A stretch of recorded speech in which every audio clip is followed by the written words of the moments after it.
these 2 hours, the presenters on every news channel were saying injured but expected to make a full recovery, and I have no idea why, but it made me so angry. They found Princess Diana's will, and what was inside left the entire world speechless. She didn't just leave behind money, she left behind secrets, betrayals, a court order so shocking it was hidden from the public for years. The people she trusted most took everything she had planned and changed it, every single detail. And nobody was supposed to find out. But the truth always comes out eventually. What Diana actually wanted done with her estate will break your heart. And what did the people closest to her do instead? Princess Diana was one of the most recognizable people on the planet.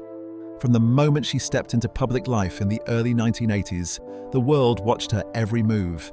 She was photographed at charity events, at royal engagements, walking through hospital wards, and sitting with children in some of the poorest parts of the world. People felt a connection to her that was rare for someone in her position.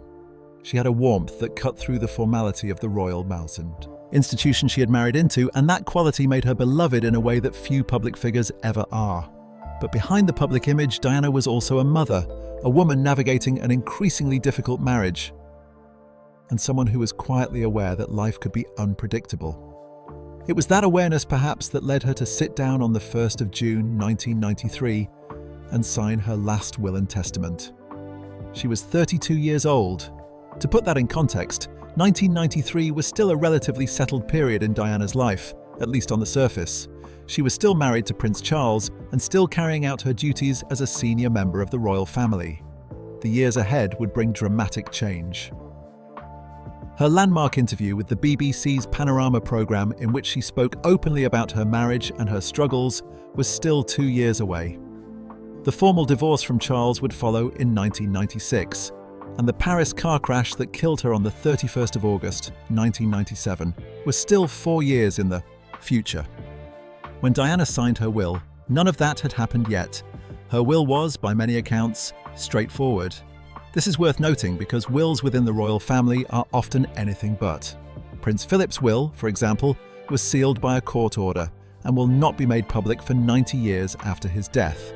Diana's will was made available to the public in 1998, about a year after she died, and when people read it, the contents surprised many of them. She named 2 people as her executors and trustees. The first was her mother, Frances Ruth Shand Kidd. The second was her sister, Lady Sarah McCorquodale. These 2 women were given the legal responsibility of managing Diana's estate and distributing it according to her wishes. It is worth noting that Diana had originally included a 3rd executor, her private secretary at the time, Patrick Jeffson. But when Jepson resigned from his role in 1996, Diana updated her will to replace him with her sister. That was the last change she ever made to the document. The day after she signed the will, on the 2nd of June 1993, Diana wrote something separate. It was a personal letter, sometimes referred to as a letter of wishes. This document was not legally binding in the same way her will was, but it was deeply personal. In it, she set out clearly, and in her own words, how she wanted her belongings to be divided among the people she cared about. The letter covered several things. First, and most significantly, Diana asked that all of her jewellery be passed on to her 2 sons, Prince William and Prince Harry. Her reasoning, as expressed in the letter, was that when the time came, their future wives would be able to wear the pieces. She was thinking ahead, imagining a future in which her legacy would be carried forward by the women her children chose to spend their lives with. Second, she asked that 3/4 of her personal belongings be divided between William and Harry equally. This category covered a broad range of items: her clothing, her photographs, her furniture, her artwork, and other personal possessions that had accumulated over the years. These were not just objects. They were pieces of her life, things that carried memory and meaning, and she wanted her sons to have them. The remaining 1/4 of her personal belongings was earmarked for her 17 godchildren. Diana had godchildren she genuinely cared about, and the letter made clear that she wanted each of them to receive something meaningful from her estate. Based on the overall value of the estate at the time, that 1/4 share would have worked out to roughly $160,000 worth of items per godchild. These were not token gifts. They were intended to be real, tangible connections to the woman who had chosen to be part of their lives. Beyond the personal belongings, the will addressed the financial side of Diana's estate. At the time of her death, her estate was valued at just over £21 million. This was to be placed into a trust for William and Harry, and under the terms of the will, as Diana had written it, both princes would be able to access their share of the inheritance when they turned 25. The intention was clear. She wanted her sons to have financial security as young adults, at an age when that kind of money could genuinely shape the direction of their lives. Diana also left specific amounts to two other people. Her butler, Paul Burrell, who had worked alongside her for around a decade and who she trusted deeply, was left £50,000. There was also a fund of £100,000 set aside for her sons and their future families, intended as a more flexible resource that could be drawn upon as circumstances required. Reading the will and the letter of wishes together gives a clear picture of what Diana valued. She thought about her sons first. She thought about the people in her wider circle who meant something to her. She tried to be practical about money while also being personal about the items she left behind. The whole document reads as the work of someone who was not morbid or fearful about the idea of death, but simply wanted to be organized, to make sure the people she loved were taken care of, and to ensure that the things she had gathered over her lifetime would end up in the hands of people who would appreciate them. There is something quietly poignant about a 32-year-old woman writing a will with this level of care and thought. Most people at that age have barely considered the question. Diana had reason to think about her own safety more than most, given the pressures of her public life and the intensity of the attention she attracted. But even so, the specificity of the letter suggests someone who was not writing out of panic or urgency. She was writing out of love and a genuine desire to be clear. She trusted her mother and her sister to carry out those wishes. That trust was central to everything. She had chosen family, people who had known her long before she became famous, people who she presumably believed would honor both the letter and the spirit of what she had written. What happened next is the part of this story that most people do not know. Within months of Diana's death, the will she had written with such care began to unravel. The people she had trusted most went to the courts and sought permission to change the arrangements she had put in place. Some of what she had written was altered, some of it was ignored entirely. And for years, much of what had changed remained hidden from the very people it most directly affected. Diana wrote her will believing she would have time to revisit it, to update it as her life changed, to make sure it still reflected who she was and what she wanted. She never got that chance. What she left behind was a document full of intention and trust, and what followed was a story that raises serious questions about what it truly means to honor someone's final wishes. Princess Diana died in the early hours of the year, 31st of August 1997, in a tunnel beneath the Pont de l'Alma in Paris. She was 36 years old. The crash that killed her also took the life of Dodi Fayed, the man she had been seeing, and the driver of the car, Henry Paul. Her bodyguard, Trevor Rees-Jones, was the only person in the vehicle to survive. The news spread across the world within hours, and the grief that followed was unlike anything most people had witnessed in their lifetimes. Flowers piled up outside Kensington Palace in quantities that nobody had anticipated. People queued for hours simply to sign books of condolence. The funeral, held on the 6th of September, was watched by an estimated 2.5 billion people around the world. Behind the public mourning, however, the legal and administrative process surrounding Diana's estate had already begun to move. Wills do not wait for grief to pass. The moment a person dies, the documents they have left behind become subject to the formal processes of probate and estate management. For Diana, that process would unfold over the months that followed, and it would produce outcomes that she almost certainly never intended. At the time of her death, Prince William was 15 years old, and Prince Harry was just 12. Both boys had lost their mother suddenly and without warning. They were at Balmoral, the royal family's estate in Scotland, when the news came through, whatever was happening in the legal world surrounding their mother's estate. They were children dealing with an enormous loss, and they had no say in what was about to happen to the inheritance their mother had left them.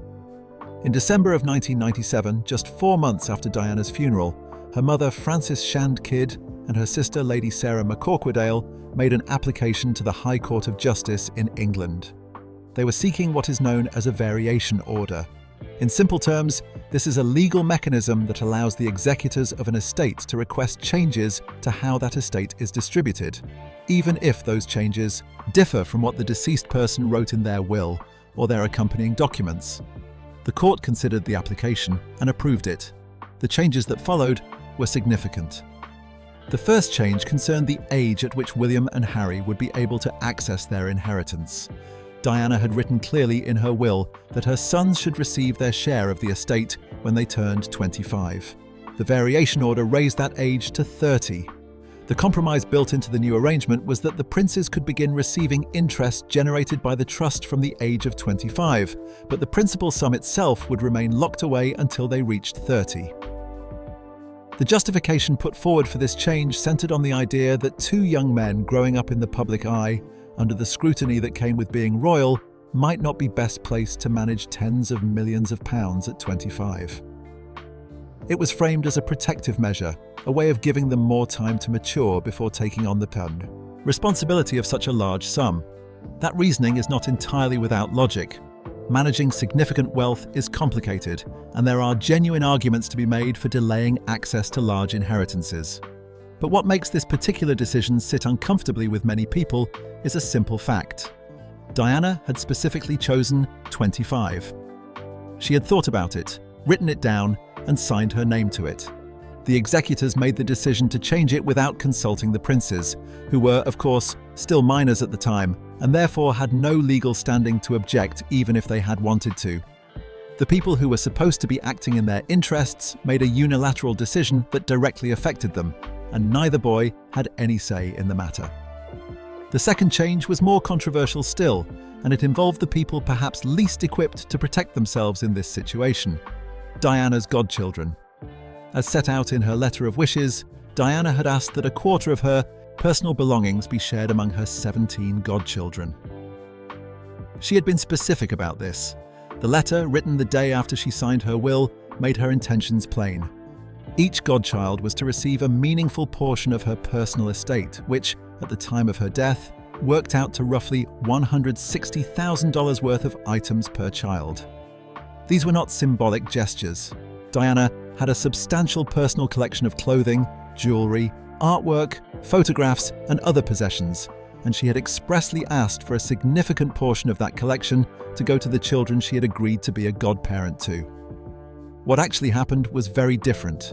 The executors decided that each godchild would receive a single item from Diana's estate. Not a carefully considered selection of meaningful pieces, not a proportionate share of the collection, but one item, chosen not by the godchild or their family, but by the executors themselves. The families had no input into what was selected on their behalf. They did not know at the time that Diana had wanted anything more for their children. They received what they were given and had no reason to question it because they had no idea there was anything to question. The items that were distributed have been described in various accounts as modest at best. Some families reportedly received small household objects, things like coffee sets or decorative figurines, items that felt far removed from the personal and meaningful legacy Diana had been trying to create. The word used by some to describe these gifts was telling: tacky. Objects chosen not for their connection to Diana or their significance to the recipient, but seemingly with little care at all. Whether that characterization is entirely fair is difficult to say with certainty, but the contrast between what Diana had intended and what was actually given out is not a matter of interpretation. It is documented. What made the situation significantly worse was the secrecy surrounding it. For years after the variation order was granted, the godchildren's families had no idea that Diana had made specific provisions for their children. The letter of wishes had not been made public during the probate process. The executors had not informed the families about its contents before going to court to change what it said. The court proceedings themselves were not widely reported, and the changes made to Diana's wishes quietly disappeared into the background of a nation still processing its grief. The truth only emerged because of an entirely separate legal matter. Paul Burrell, Diana's former butler, and one of the people she had specifically named in her will, was arrested in 2001 and charged with stealing hundreds of items from Diana's estate. His trial in 2002 collapsed in dramatic fashion when the Queen revealed that Burrell had told her shortly after Diana's death that he was keeping certain items for safekeeping. But during the proceedings surrounding that case, details about Diana's letter of wishes and the changes made to it began to surface publicly for the first time. When the Godchildren's families finally learned what Diana had actually written, the reaction was one of genuine shock and hurt. These were families she had chosen deliberately, people she had invited into a specific role in her life and in the lives of her children. To discover that she had thought carefully about them, had written down her wishes, and that those wishes had been quietly set aside without their knowledge or consent, was deeply upsetting for many of them. Legal experts who have examined the case since have pointed to a critical detail that explains how the executors were able to make the changes they did. The letter of wishes, unlike the will itself, was not written in legally binding language. Diana used phrases like discretion and wishes throughout the document, rather than precise legal instructions. That word, discretion, turned out to be enormously significant. It gave her mother and sister the legal room to argue that Diana had entrusted them with the flexibility to make decisions as they saw fit, and the court accepted that argument. It is a painful irony. Diana wrote her letter the way she probably would have spoken to someone she trusted completely. She used natural, personal language because she was writing for people she believed would honor the spirit of what she was saying, not look for technical loopholes within it. She extended trust, and the legal system found a way to use the language of that trust against the intentions behind it. Legal professionals now cite Diana's case as a cautionary example when advising clients on estate planning. The lesson drawn from it is blunt and practical. If you want something done in a specific way after your death, write it in the will itself. A separate letter, however sincere and however clearly written in plain terms, does not carry the same legal weight. Words like wishes and discretion leave the door open for others to decide what those words really mean. And in Diana's case, the people making that decision came to conclusions that were very different from what she had written down. Diana trusted her family to do right by the people she loved. She had no way of knowing that 4 months after her death, they would walk into a courtroom and quietly begin dismantling the arrangements she had put in place with such care. The will she signed at 32, the letter she wrote the following morning, and the trust she placed in the people closest to her all pointed in the same direction. What actually happened pointed somewhere else entirely. Of all the objects that Princess Diana left behind, none has attracted more attention, more sentiment, and more debate than a single piece of jewelry. It is a ring that has been photographed thousands of times, written about in countless articles, and recognized instantly by people all over the world. It sits today on the finger of Catherine, the Princess of Wales, and every time it appears in public, it connects the woman wearing it to the woman who first made it famous. The story of how that ring passed from Diana's possession to where it is now is more complicated than most people realize, and it involves competing accounts, a disputed memory, and a revealing glimpse into the relationship between two brothers who have since grown very far apart. The ring itself is striking. It features a 12-carat oval blue sapphire at its center, surrounded by 14 round diamonds and set in 18-carat white gold. When Diana chose it in 1981, it came from the catalogue of the jeweller Garrard, which at the time held a royal warrant. The fact that it was a catalogue item caused some raised eyebrows within royal circles. Because it was available to order by anyone, it was not the kind of bespoke, one-of-a-kind commission that the palace might have expected for an engagement ring of this significance. Diana chose it anyway. She is said to have selected it herself, which was itself somewhat unconventional, and the choice reflected something about her character. She was not interested in following expectations simply because they existed. At the time of the engagement, the ring was valued at around £47,000. That figure, significant as it was in 1981, looks modest compared to current estimates. The ring is now believed to be worth somewhere in the region of £400,000, a reflection both of the intrinsic value of its stones and the incalculable cultural weight it carries. There is no price that can fully account for what the ring represents, and that is precisely what makes it so difficult to assess in purely financial terms. Diana wore it for years, through the public celebrations of the early marriage, through the years of difficulty that followed, and eventually, after the divorce in 1996, she transferred it to her right hand, where it remained until her death. After Diana died, her sons were given the opportunity to go through her jewellery collection and choose items that they wanted to keep as personal mementos of their mother. This was not governed by the formal processes of the will or the variation order that her executors later sought.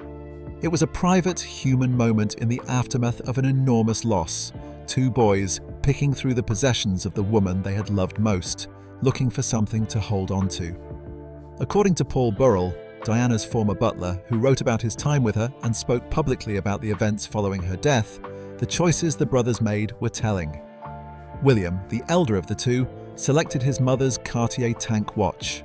It was a piece with personal history attached to it, having been given to Diana as a gift on her 21st birthday. For William, it was perhaps a connection to a younger version of his mother, a woman from before the marriages and the public life and the pressure that came with all of it. Harry chose the sapphire engagement ring. Burrell's account of why Harry made that choice has been repeated many times since he first shared it, and it is one of those details that tends to stay with people. According to Burrell, Harry picked the ring because of a specific physical memory. As a young child, he remembered holding his mother's hand and feeling the large stone of the ring pressing against his small fingers. It was a sensory connection to her, something that a child would notice and remember in the way that children often attach emotional significance to small physical details. The ring, in that account, was not chosen for its monetary value or its fame. It was chosen because it felt like her. For years, that was understood to be the context for what came next. When Prince William decided to propose to Catherine Middleton in 2010, the story that circulated, and that was widely reported and warmly received, was that Harry had made a generous and deeply touching gesture. He had offered his brother the ring, his most treasured possession from their mother, so that the woman William loved could wear it as a future queen. It was a story that spoke to brotherly love, to shared grief, and to a desire to keep Diana's memory alive within the family going forward. The public responded to it with considerable emotion. It felt like exactly the kind of thing Diana would have wanted. That version of events held for over a decade. Then, in January 2023, Harry published his memoir, which he titled Spare. The book attracted enormous attention for a number of reasons, covering as it did a wide range of sensitive topics relating to the royal family and Harry's eventual decision to step back from his role as a senior royal. But among the many things Harry addressed in the book was this particular story about the ring, and what he wrote contradicted the version that had been accepted for years. Harry described the popular account of him handing the ring to his brother as, in his own words, absolute rubbish. His version of events was straightforward and unambiguous. He said that after their mother's death, it was actually William who had asked for the ring. Harry, according to his own account, was happy to let his brother have it. And because Harry never had the ring in his possession in the way the earlier story suggested, the scene of him ceremonially handing it over to William before the proposal simply never happened. It was, he implied, a piece of family mythology that had been allowed to grow unchallenged because it painted a flattering picture of brotherly generosity. This left two versions of the same story sitting directly beside each other, and no straightforward way to reconcile them. Burrell's account, in which Harry chose the ring because of his childhood memory of holding his mother's hand, and Harry's own account, in which William asked for the ring after Diana's death and Harry agreed, are not entirely impossible to square with one another. It is conceivable that Harry did initially select the ring, that William later expressed a wish to have it, and that Harry agreed without much resistance. But the specific and emotionally resonant detail of Harry handing the ring to William as a gift before the proposal, which was the element of the story that captured the public imagination, is something Harry has flatly denied. What is not in dispute is who has the ring now and what its presence means. Catherine, the Princess of Wales, has worn the sapphire engagement ring since William proposed to her in October 2010 during a trip to Kenya. It appears at state occasions, at public engagements, and in countless photographs taken over the years since. Each time it is seen, the connection to Diana is immediate and unmistakable. And that connection, it turns out, is entirely in keeping with what Diana herself had wanted. In her letter of wishes, written the day after she signed her will in June 1993, Diana was explicit about her jewellery. She asked that her collection be passed on to her sons, so that in time their wives could wear the pieces. She was imagining a future she hoped to see, one in which the women her children loved would carry her jewellery forward into new chapters of royal history. She never lived to see that future, but in the case of the engagement ring, her wish was fulfilled almost precisely as she had described it. There is something worth sitting with in that fact. So much of what Diana wrote in her will and her letter of wishes was altered, ignored, or quietly set aside by the people she had entrusted to carry out her intentions. The variation order changed the age at which her sons could access their inheritance. The godchildren received a fraction of what she had intended for them. The secrecy surrounding those decisions meant that people who deserved to know were kept in the dark for years. In all of those areas, what Diana wanted and what actually happened were two very different things. But the ring followed a different path. Whatever the precise sequence of events, whatever the truth is behind the competing stories of how it passed from one brother to the other, the outcome is the one Diana described in writing more than 30 years ago. Her jewelry went to her son, and from her son to the woman he married, who would one day become queen. The sapphire that Diana chose from a catalogue in 1981, the stone that a small boy once felt pressing against his fingers when he held his mother's hand, now travels the world on the hand of the future Queen of England. Diana could not have known exactly how it would happen, but she knew what she wanted. And on this one point at least, the world delivered it. By the time Prince William and Prince Harry each turned 30, the inheritance their mother had set aside for them had grown considerably from its original value. Diana's estate, worth just over £21 million at the time of her death in 1997, had been professionally managed and invested in the years that followed. After taxes, fees, and the costs associated with administering the estate, each prince received a share estimated to be worth around £10 million, equivalent to roughly $16 million at the time. It was a substantial sum by any measure, and for both men it arrived at a point in their lives when their circumstances could not have been more different from one another.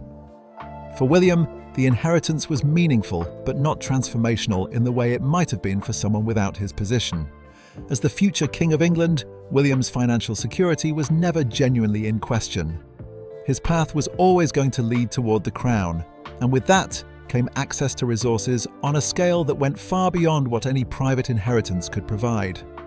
When Charles became king in 2022, William became the Prince of Wales and took on the Duchy of Cornwall, a vast private estate with holdings across England that generates millions of pounds in income every year. The duchy itself is valued at over £1 billion. In that context, Diana's inheritance represented an important emotional and financial foundation, a gift from his mother, but it existed alongside a future that was already financially secure by virtue of who he was born to be. It is also reported that both William and Harry received a further sum of around $20 million from their great-grandmother, Queen Elizabeth, the Queen Mother, who died in 2002. For William, these combined inheritances added up to a considerable personal fortune sitting beneath the institutional wealth that would eventually surround him as king. For Harry, the picture was entirely different. In January 2020, Harry and his wife Meghan announced that they intended to step back from their roles as senior members of the royal family. The decision was described publicly as a desire to become financially independent and to carve out a more private life, partly in response to what they described as intense and relentless media scrutiny. The announcement came as a significant shock to many, and the months that followed were marked by difficult and at times painful negotiations with the palace over what stepping back would actually mean in practice. The couple had been living at Frogmore Cottage on the Windsor estate, and they subsequently relocated first to Canada and then to California, eventually settling in the town of Montecito. One of the consequences of that decision, as Harry revealed in his 2021 interview with Oprah Winfrey, was financial. He said that the royal family had cut him and Meghan off financially after they stepped away from their senior roles. The costs associated with relocating to the other side of the world, establishing security arrangements outside the framework of the palace, and building the infrastructure for an entirely new chapter of their lives were considerable. Harry spoke about this in plain terms. He told Oprah that without the money Diana had left him, none of it would have been possible. He said it was what had allowed them to make the move and begin building their new life. The words were straightforward and unambiguous, and they reframed the entire question of what Diana's financial planning back in 1993 had ultimately achieved. Diana had set that money aside when Harry was 8 years old. She could not have known what his life would look like 3 decades later. She could not have known that he would marry an American actress, that he would find himself in a deeply painful and very public conflict with the institution he had grown up inside, or that he would eventually feel compelled to leave the country of his birth in search of something he described as freedom and peace. But the money she left him, delayed by 5 years beyond what she had originally intended due to the variation order her executors obtained, arrived at precisely the moment when he needed it most. In a very real sense, it gave him choices that he would not otherwise have had. There is an observation worth making here that a number of commentators have pointed to over the years. Diana herself had a deeply complicated and often painful relationship with the royal family and the institution it represented. She spoke about that honestly in her Panorama interview in 1995, describing feelings of isolation, a lack of support, and a sense of being trapped within a system that did not know how to accommodate who she was. She challenged that system in ways that were considered highly unusual for someone in her position, and she paid a significant personal price for doing so. But she never fully broke free from it during her lifetime. The constraints of her public role, the expectations placed upon her, and the relentless nature of the scrutiny she lived under followed her until the very end. Harry, her younger son, used the money she left him to do something she never could. He walked away. Whether that decision is viewed as brave or irresponsible depends entirely on who is doing the judging, and opinions on that question remain sharply and loudly divided. But the financial reality behind it is not in dispute. Diana's inheritance made it possible, and Harry has said so himself. The question of whether her executors were right to delay that inheritance until the age of 30 remains open and, for some, uncomfortable. The stated reasoning was that the princes needed more time before taking on the responsibility of managing such a large sum, given the very public nature of their lives. That reasoning may well have been entirely genuine and well-intentioned. But it is also true that during the years Diana's estate was held in trust, her personal belongings, including her famous wedding dress, were displayed at Althorpe House, the Spencer family's ancestral home in Northamptonshire. The estate charged admission for public visits and generated income from those arrangements over a sustained period. Whether the decision to delay the royalfamily distribution of the estate was in any way connected to those commercial considerations has never been established with any certainty, but it is a question that has been raised by commentators and legal observers who have looked closely at the case. It remains, as with much of the story surrounding Diana's will, something that cannot be fully answered with the information available. What is certain is that Diana's legacy cannot be reduced to financial terms alone. Her engagement ring, now worn by Catherine, the Princess of Wales, remains one of the most visible and immediate connections between Diana and the royal family she was once part of. It appears at state occasions, at formal engagements, and in photographs taken all over the world. Every time it is seen, it calls back to the woman who chose it from a catalogue in 1981, not because it was the most exclusive or the most expensive option available, but simply because she liked it. That instinct, to choose something real and personal over something expected and formal, was characteristic of who Diana was. Althorpe itself, Diana's childhood home and the place where she now rests, sits in private grounds in Northamptonshire. Her grave is on a small island in the middle of a lake on the estate, surrounded by mature trees and accessible only by a wooden footbridge. It is entirely removed from public view, quiet and private in a way that Diana's life rarely was. William and Harry will not inherit Althorpe. Under the inheritance laws that govern the Spencer estate, it will pass to Diana's nephew, Louis Spencer, Viscount Althorpe. But Diana's brother, Charles Spencer, has made his position clear on one important point. His nephews are always welcome to visit whenever they wish. The place where their mother rests will always be open to them, regardless of what the law says about who holds the title to the land beneath their feet. Diana signed her will at 32, fully expecting to have many years ahead of her in which to revisit it, update it, and ensure that it still accurately reflected what she wanted for the people she loved. She never got that opportunity. The people she trusted most made decisions that differed significantly from what she had written, and many of those decisions were made quietly and without the knowledge of the people most directly affected by them. The godchildren she had thought carefully about received a fraction of what she intended. The inheritance she had designed to reach her sons at 25 was held back until they were 30. The letter she had written with clarity and trust was picked apart for the legal flexibility hidden within its language. And yet, despite all of that, something of what she intended has survived. Her ring is where she wanted it to be. The money she put aside protected the son who needed it most at the moment he needed it. Her name, her image, and the qualities that made the world love her continue to shape the way people think and talk about the royal family she was briefly and turbulently part of. Nearly 3 decades after her death, the debates about her will, her executors, her godchildren, and her estate have not gone away. But the love she had for her children and the quiet, practical steps she took to look after them, even from beyond her own lifetime, remain the most enduring and the most human part of everything she left behind.